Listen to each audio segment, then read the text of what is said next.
Welcome to SA Rugby Legends TV.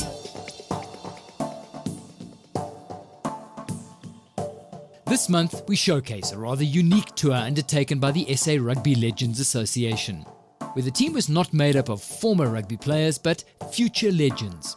In this case, the under-12s from the Orchard Primary School in Johannesburg, who were selected with the help of the Lions Rugby Union to fly the flag on behalf of South Africa at the Sundevote Rugby Tournament presented by the Princess Charlene of Monaco Foundation and the Rugby Federation of Monaco. Sala was tasked to coordinate the tour on behalf of the foundation, and Orchard Primary was given this once-in-a-lifetime opportunity to travel to Monaco as part of the recently established South Africa-Monaco Rugby Exchange program between the two countries. Day 1, Departure Day, kicked off at Sala President Gavin Verigi's Richmark Holdings headquarters in Sandton, where media, sponsors, legends and family gathered to wish the team bon voyage. For these youngsters, it would be their very first trip abroad and in a plane, so there was a mixture of excitement and nerves, calmed by the encouraging words of motivation that were offered at the lunchtime send-off. You're the future of our nation. You go out there, have fun. You're going to one of the best places in the world, Monaco.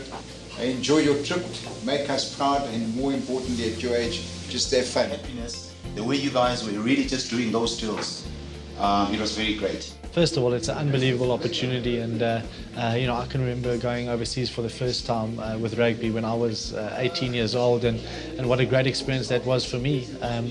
For these kids, it's going to be life-changing, and it's a great opportunity made possible by fantastic people, and hopefully they can just realize how fortunate they are to get this opportunity and enjoy every single second.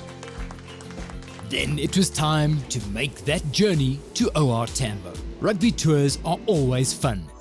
Monaco, here we go.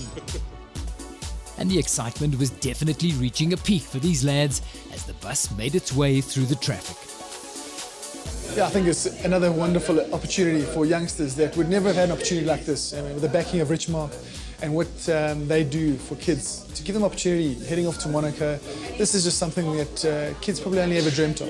And it's amazing when South Africans that have contribute to those that don't have, what kind of a difference it can do to this country. I'm very excited, but I think I'm going to win the tournament. Confident talks from the team ahead of their adventure in a tour packed with not only rugby but cultural and sightseeing days. Touchdown in France as they made their way to the first stop in Monaco, the Stade Louis II Stadium, to meet the under-12s from the Monaco Rugby Club, who would be their travelling and training companions for the next 2 days, as well as 1 or 2 extra special surprises. When I sent Brian Habana an email, I said, would he welcome the kids? Brian didn't stop phoning me. He just said, Gav, you just tell me when the guys are going to be here. When we came through, we landed at Nice Airport, we went through to Toulon. Brian Habana was the first guy there. I mean, from the kids' perspective, when we said to the kids, we're going through to Toulon, we said, who do you want to meet? They wanted to meet one man, Brian Habana. First of all, massive honour and privilege to get invited by the SA Rugby Legends to come have a chat to not only the Orchards under-12 boys that have come over from South Africa, but from the Monaco Rugby Club as well. I think the opportunity to share a bit of what rugby means to me, and growing up, we all had heroes, we all had guys we look up to, and to be able to share some moments with these guys, signing autographs, taking photos, is really special. And hopefully, you inspire them to go on and achieve bigger things. And again, with the tournament coming up this weekend, I think massive congrats and achievement by Princess Charlene of Monaco and her brother Gareth that have put this thing together to bring people and little boys from all around the world together to play a sport that I love and play a sport that they love, and where they gain new friendships and hopefully take a lot away from the experience. So to play my small part in making their trip a little bit more special is really fantastic. And I think enjoy the experience and learn as much as you can over the next 6 days. Make friends. Who knows? Some of you might be playing against each other or with each other at international level in 10 years' time. After the excitement of day 1 and a good night's rest, it was time to get training. As part of the SA-Monaco Rugby Exchange, Saru sent along SA7's Blitzbokker coach Neil Powell and Sevens Academy manager Mario Skuman to help at the training camp. We came from Tokyo. I arrived the Tuesday morning, and then the Tuesday evening we were out on a flight again to Monaco to come and attend on a 12th tournament that they organised here for Orchard Primary School. So they will take part in that tournament along with teams from Tunisia, Russia, Monaco, Toulon. So it's a great opportunity for those youngsters to come and show their talent and to represent our country. It's nice to play with other children, learn their skills and they learn our skills, the ways of how we play, and we learn the ways of they play. We enjoyed ourselves with the practice, game planning, everything. Both the coaches and youngsters certainly gained valuable hints and tips from two of the Sevens game's leading exponents. Yeah, well, I think at this level it's all about the fundamental basics of the game, 7s and 15s, and it was almost a great reminder for myself, because you're so used to coach at the advanced level to almost get a reminder of the fundamental basics that's needed to do well in 15s and in 7s. So it was great fun to work with the guys again in smaller groups, and great fun to see how they grow and how they enjoy what we try to teach them. The kids were soaking up the lessons. I'm very excited to meet Stefan, Neil and Maurice. And I'm going to tell you about my team, that my team is very good and we are fast. Rugby is their talent, so we are not going to compete.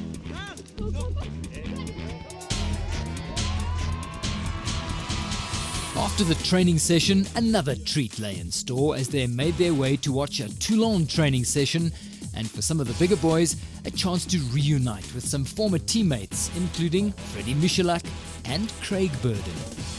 Great to see all the South African guys. A fantastic tour that you guys have set up for the kids. You can see they're really enjoying themselves, and I think it's just very so honourable what you've done for these guys. I hope they have a fantastic tour and all the best in Monaco. The boys lapped up the field training session and meeting some of this top French club's players, as well as the opportunity to tour the rest of their training facility and gain insight into what it takes to be a professional rugby player. The next stop was across town at Toulon's official shop and their home stadium, Stade Maillot.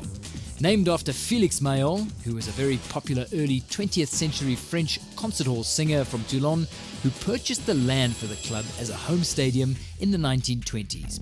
The club, established in 1908, has a rich rugby heritage, and thanks to the quality calibre of players they have brought in over the past few years, established themselves as one of the top clubs in the world. So it was a treat for these youngsters to enjoy time at the club. After 2 days of training in Toulon, it was back to Monaco, one of the smallest countries in the world, but with the biggest heart. Orchard primary coach Eric Mhlongo reflects on the opportunity his charges were given to visit the Principality and attend the Saint-Devote rugby tournament. When we told them that, boys, we are going to France, Monaco, they were excited. There were a lot of questions being asked. Some of them thought we were joking. We even told them to go and Google. They didn't think that we are coming here. We couldn't believe it until we finally arrived here. Teams from other countries, they're also coming here to represent their country. We are here also to represent the country. That is the most important thing. We had actually a squad of around 30 or so boys. We were supposed to only select 12 boys. We went to a system where we had a couple of trials and selected the boys. At first, all 30 wanted to come. And obviously we couldn't take everybody. And through the selection process, we only selected the 12 best boys who fit in the game plan and what we plan to come and do here in Monaco. So yes, we were very proud of the boys that we selected, and we believed in them. And not so bad at this stage, so we're quite positive. Sometimes they underestimating us. When you see there's no space, sometimes we use the fastest guy or the biggest guy. That's how we win sometimes. When Tanya and Gavin approached us, we were obviously very happy and excited to be afforded this opportunity through the South African Rugby Legends. They are doing fantastic work for rugby development, and not only that, for underprivileged children. It's immense. We know the difficulties that some of our children in South Africa is going through. So it's important that people give back to those children. It's just going to make our country a better country because of these people Gavin and Tanya doing sterling work. We're very thankful. Their tournament nerves now settled, the team showed their skill and talent in the second half of the day, thoroughly enjoying their time on the field and sharing their love of the game with their fellow contestants. There's a word in South Africa that we use in some cultures, it's Ubuntu, and that is important, what we've experienced here. And we have to thank, obviously, the foundation, firstly the Princess Charlene Woodstock, and everybody who's involved there. So thank you for their generosity and hospitality here. Everybody's been very friendly, hospitable, very nice to our boys, and very kind. And that is very nice to experience that kind of humanity from people in general. And of course, big thanks to Princess Charlene for her support. She's a South African and she never forgot where she's coming from. They say charity beginning at home. She remembered that there's a country where she's coming from. He needed to put the kids from his country to be involved in something which she is involved with. May the God bless him and his husband and the kids, and then keep the good work that they're doing with this fantastic tournament and the federation. I'm happy for everything.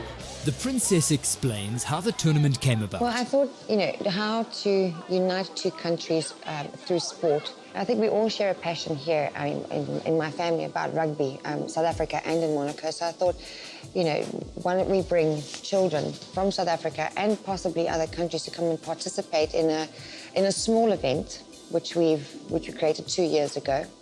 And we thought that rugby would be a useful tool in order to unite these children from different backgrounds, from religious backgrounds too, and for one afternoon to play alongside and with each other was something that is an ambition for our foundation, to unite children through sport. Being a former international and Olympic swimmer who represented South Africa, Princess Charlene is passionate about sharing her love of sport with others and encouraging the youth to lead an active, healthy lifestyle through sport. Her foundation serves to promote this, as well as bringing together children from across the globe to share experiences and learn more about each other. As part of the rugby exchange to Monaco, her foundation arranged a cultural and social morning with learners from schools in the Monaco region. Another campaign close to Princess Charlene's heart is water safety and awareness. Our focus is drowning. A person drowns every 20 seconds. What are we going to do about it? How are we going to do something about it? So we're going to use every means possible to transmit a message of educating your children on how to swim and water safety. That's what we want to get out there.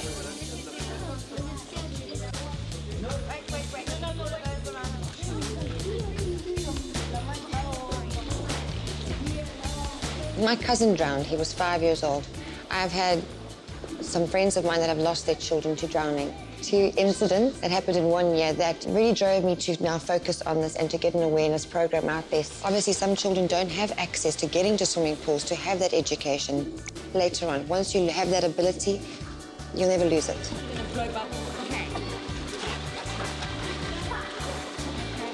With the Princess's active participation in the session, the under-12s from Orchard Primary will certainly not forget their extra special swimming lesson and, hopefully, be water safe from now on. As a token of their appreciation, the children offered a special memento from South Africa to their gracious host.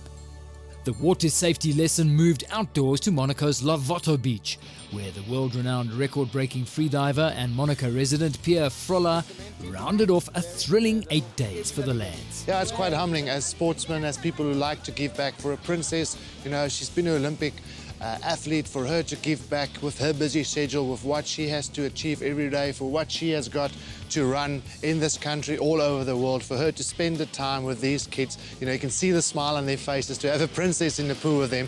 They've had so many first things, seen so many first things over these last couple of days. For them, I think that it was one of the highlights. We'll bring more highlights from Monaco in our next program. These young kids, the hope and opportunity that this has created for them, just opening their eyes and just living that dream, has been the most wonderful experience. And now these kids really believe that there's nothing that they can't achieve. When they played in the tournament, they lost the first 3 games and they came off the field, they were crying, they were heartbroken. But in the afternoon, they went back and they never gave up. They won. And for them to have won the last 2 games of the day, to walk off with that massive trophy, I've spoken to the headmaster because they don't really have funds for the coach to keep him on. So we've committed to paying for the coach for the next 2 years. So there's just this wonderful hope and elation, absolute elation from these kids, you know, to think that they do have a chance, that there certainly is a silver lining around the cloud.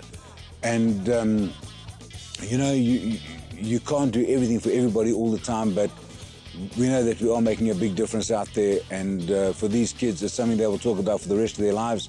And hopefully they'll be part of the other programs going forward, you know, other sevens programs and rugby programs.